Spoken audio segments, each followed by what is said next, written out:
Welcome to GV news. Jaggareddy తన పెద్ద మనసును మరోసారి చాటుకున్నారు. సంగారెడ్డి పట్టణంలోని పాత బస్టాండ్ శివాజీ నగర్ లో జగ్గారెడ్డి బైక్ మీద వెళ్తున్నారు. రోడ్డు పక్కన చెప్పులు కుట్టుకుంటున్న వ్యక్తి ఆయనకు కనిపించారు. వెంటనే బండి వెనక్కి తిప్పి ఆయన దగ్గరికి జగ్గారెడ్డి వెళ్లారు.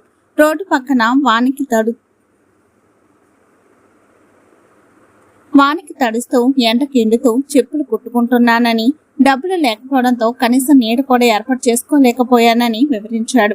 చేతిలో డబ్బులు లేకపోవడం వల్ల మెటీరియల్ కూడా కొనుక్కోలేకపోతున్నానని, డబ్బులు ఉంటే తన వ్యాపారం కొంత బాగుపడుతుందంటూ జగ్గారెడ్డికి వివరించిన చెప్పులు కుట్టుకునే వ్యక్తి. చెప్పుల పనిముట్లు ఉండడానికి, నీడ తదితర ఏర్పాట్లు చేసుకోవడానికి అప్పటికప్పుడు 50,000 రూపాయలు అందించిన జగ్గారెడ్డి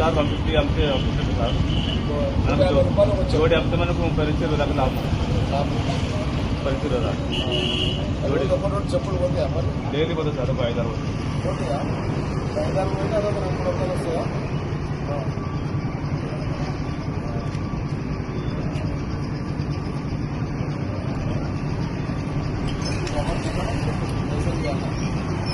అలా తీసుకొచ్చి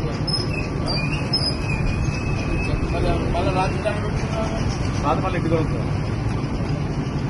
బాగా తీసుకొస్తున్నా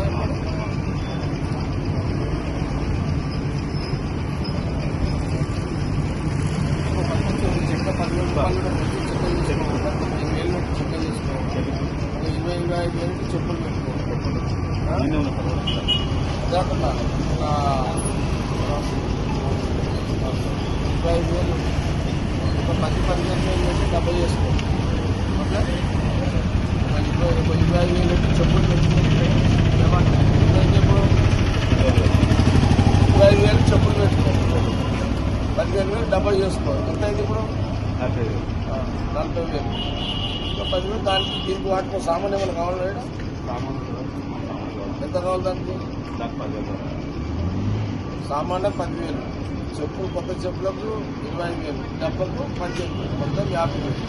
50,000 ఇస్తే పెట్టుకో. చూస్తాం మళ్ళీ వచ్చింది. 2 రోజులలో పెట్టుకుంటాం.